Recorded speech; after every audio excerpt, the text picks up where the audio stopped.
boys and girls. Today we're going to be reading a book titled Seeds Move. Seeds Move is a book that was just published a few months ago. So this is my first opportunity to share this book with anyone else. The author is Robin Page. Robin Page is also the illustrator throughout this book. I will pause after reading each page so you can take a close look at the illustrations. I really think she did a wonderful job showing us with pictures what she meant using her words. Now, this book is going to help us get started with some of our understandings that we're going to be needing for our next science unit. We can all answer the question, what do plants need to grow? We have that basic understanding. But what we will be focusing on will be how do the seeds get to where they need to be to grow into a healthy plant? So those are some of the science topics we'll be working on. Also, there's going to be some vocabulary work that we're going to be using throughout this book as well. And I'll talk about that more as we get started.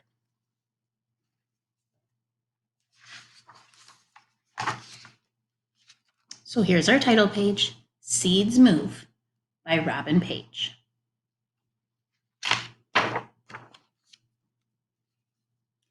A tiny seed can one day become a flower, a fruit, or even a giant tree.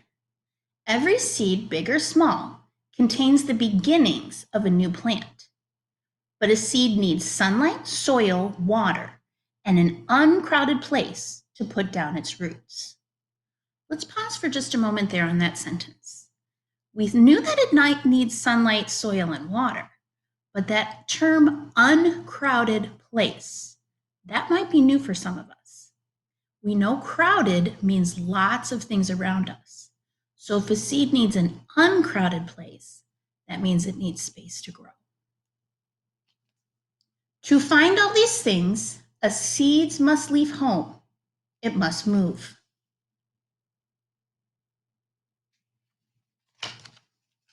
A seed hitchhikes. Spiky, stick-like seeds snag in a raccoon's fur and hitch a ride. They may travel a long way before they fall off.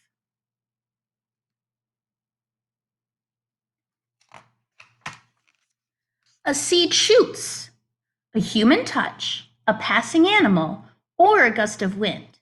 The slightest jostle can send exploding cucumber seeds shooting from their pods. A seed catapults.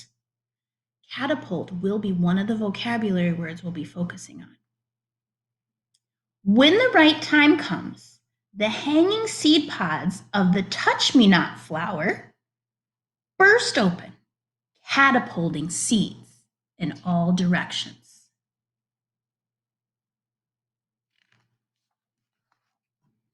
A seed drifts. A coconut, the huge seed of the palm tree, drifts on the ocean. If it is lucky, it will wash ashore and land in a perfect spot to become a new tree.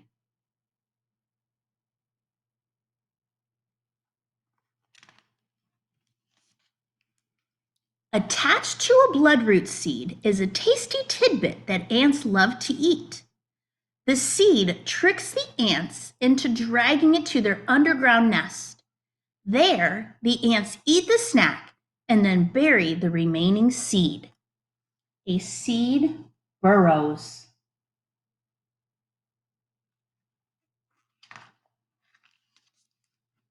A seed rolls. One kind of African grass seed looks and smells just like the droppings of an antelope. Dung beetles eat animal droppings, and these seeds fool the beetles into rolling them back to their underground homes, where the seeds can begin to grow. A seed sinks. A lotus seed drops from its pod and sinks to the bottom of a pond. There it will nestle into the mud and sprout.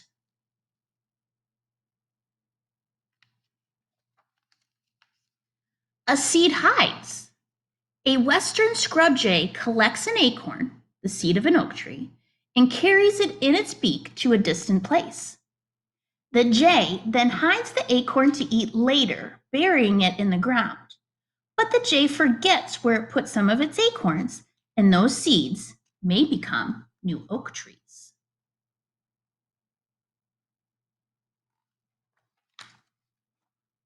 A seed floats. Monkey ladder seeds drop from their huge pods, landing in the water below. The seeds float on rivers, even across seas, until they take root on faraway shores.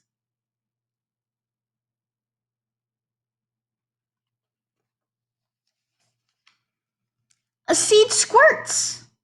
The durian is one of the orangutan's favorite fruits, but its seeds are bitter. The orangutan eats the fruit and then squirts out the seeds. A seed scatters. Scatter will be another one of the vocabulary words we'll be working on. The spiny mouse nibbles on the fruit of the tallyweed, but the seeds of this fruit taste terrible, so the mouse spits them out, scattering them all over.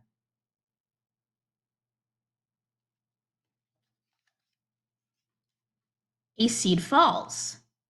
An unlucky mouse eats a wheat seed, then gets snatched up by a hungry hawk. After the hawk eats the mouse, it coughs up a pellet that contains the mouse's fur and bones, along with the undigested wheat seed. The pellet falls to the ground where the seed can sprout.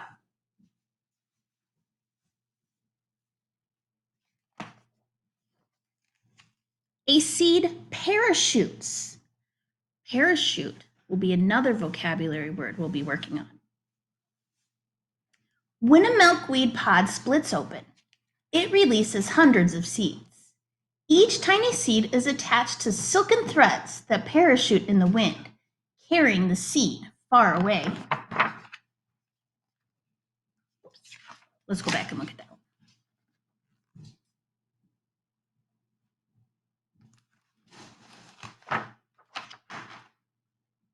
A seed plunges. Plunge. Another vocabulary word we'll be using context clues to help us figure out. The seed pod of the red mangrove plunges into the water. The pod will drift away, then settle to the bottom of the marsh and put down roots. A seed helicopters. The seed of the yangna tree helicopter, spinning as they fall. They often end up some distance from their parent tree.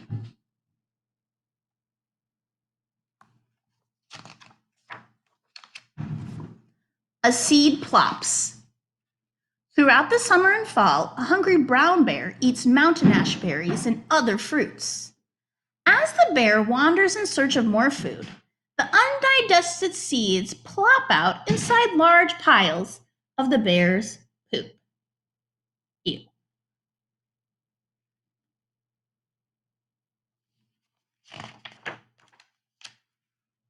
And then a seed grows. We also help seeds move and grow. Farmers and gardeners all over the world plant seeds.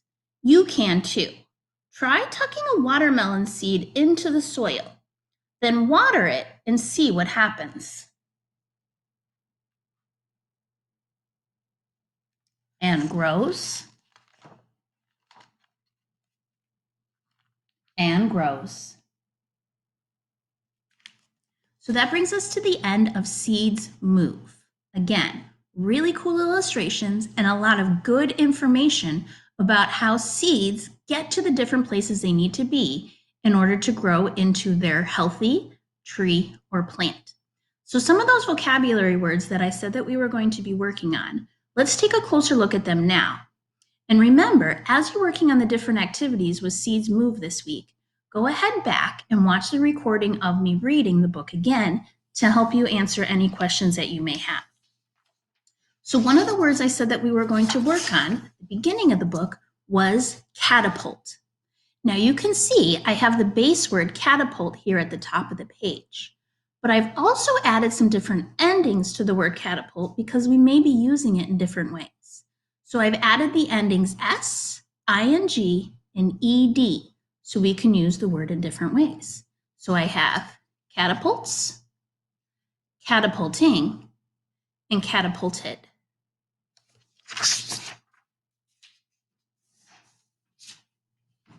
The next vocabulary word is scatter. So again, here's the base word scatter with the endings s, scatters, ing, scattering, and ed, scattered. One more I want to take a close look at is plunge. Now you'll notice plunge ends with a silent E. Now, I didn't need to make any spelling changes when I added the S and made plunges. But when I wanted to add ing and ed, I had to drop that silent E so I have the correct spelling. I have plunging and plunged. Okay, good introduction to our next science unit. We all understand what plants need to grow, but we need to be also thinking about how a plant begins.